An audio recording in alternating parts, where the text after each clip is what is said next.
Hello viewers, আসসালামু আলাইকুম। Welcome back to my channel. শীতের দিনে পিঠা খেতে পছন্দ করেন না এমন খুব কম মানুষই পাওয়া যাবে, তাই সব পিঠাপ্রেমীদের জন্য আমার আজকের রেসিপি। এই রেসিপিতে আমি আপনাদের তৈরি করে দেখাবো ক্ষীর পাটিসাপটা। এই পিঠা তৈরি করার জন্য প্রথমে আমি একটা ব্যাটার তৈরি করে নেব।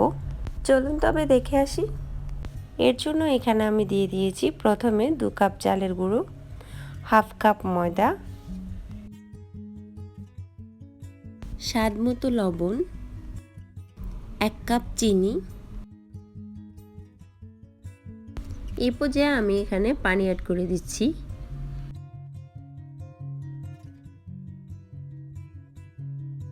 এখন আমি এটাকে মিশিয়ে নিচ্ছি।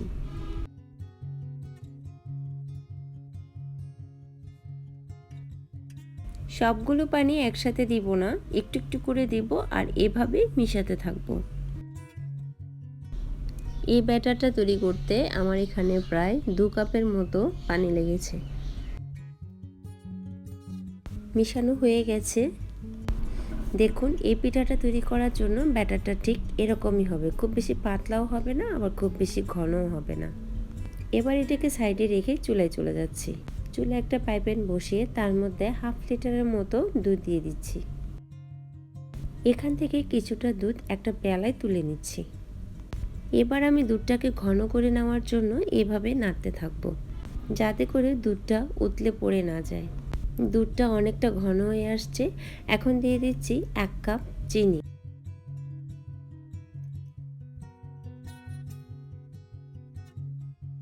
এ পর্যায়ে দিয়ে দিচ্ছি 1 চিমটি মতো লবণ। আপনারা চাইলে লবণটা এখানে অ্যাড নাও করতে পারেন। দেখুন, যে দুধটা তুলে রেখেছিলাম সেটাতে আমি চালের গুঁড়ো মিশিয়ে একটা ব্যাটার তৈরি করে নিয়েছি। আর চিনির পরিবর্তে আপনারা এখানে গুঁড়ো ব্যবহার করতে পারেন।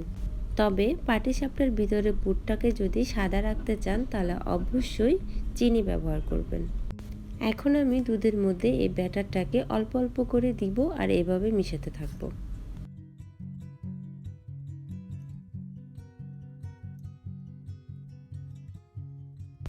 এখন দিয়ে দিচ্ছি কোরানো নারকেল। নারকেলটাকে এভাবে মিশিয়ে নিচ্ছি।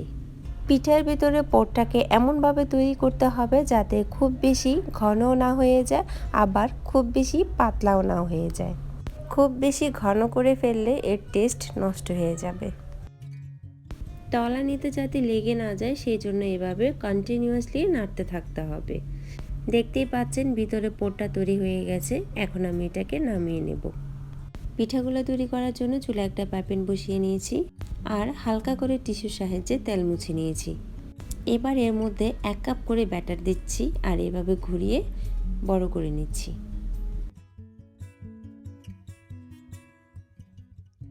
পিঠাটা হয়ে আসলে এর মধ্যে দিয়ে দিচ্ছি আগে থেকে তৈরি করে রাখা পুরটাকে একটা চামচের সাহায্যে পিঠার মধ্যে দিয়ে দিচ্ছি। দেওয়ার পর এভাবে পিঠাটাকে এক পাশ থেকে ঘুরিয়ে ঘুরিয়ে উল্টে নিতে হবে। একইভাবে পরপর সবগুলো পিঠা তৈরি করে নিচ্ছি। এই পুরটা তৈরি করার জন্য আমি এখানে চালের গুঁড়ো ব্যবহার করেছি। আপনারা চাইলে গুঁড়া দুধও ব্যবহার করতে পারেন, কারণ পুরটার টেস্ট যদি দ্বিগুণ বাড়াতে চান তাহলে অবশ্যই গুঁড়া দুধ ব্যবহার করবেন। এই পিঠাটা তৈরি করতে খুবই অল্প সময় লাগে, তাই কম বেশি সব পরিবারেই এই পিঠাটা তৈরি হয়।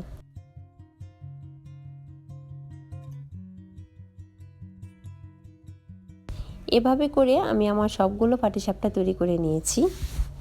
দেখতেই পাচ্ছেন পাটিসাপটাটা কতটা সুন্দর হয়েছে, উপরে তুলতুলে নরম আর ভিতরে পুর দিয়ে ভরা। এই রেসিপিটি ফলো করে অবশ্যই বাড়িতে আপনারা ট্রাই করবেন এবং কেমন হয়েছে আমাকে কমেন্টস করে জানাবেন। ভিডিওটি ভালো লাগলে লাইক করবেন আর ফ্রেন্ডস অ্যান্ড ফ্যামিলির সাথে শেয়ার করতে ভুলবেন না যেন।